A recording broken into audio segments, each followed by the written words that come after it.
শুধু দুটি মানুষ নয়, বিয়ে হলো দুটি মানুষের আত্মার মিলন।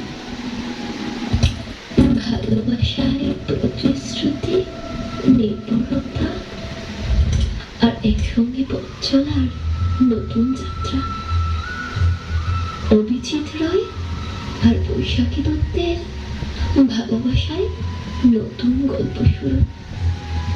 চিরদিনের জন্য আমরাও সাক্ষী হতে যাচ্ছি ভালোবাসায় করা নতুন পথ চলার।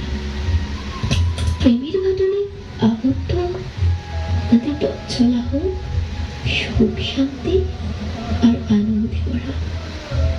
আপনাদের জীবনের নতুন অধ্যায়ে আমাদের পক্ষ থেকে অজস্র শুভকামনা। আপনাদের পথ চলা হোক মধুময়।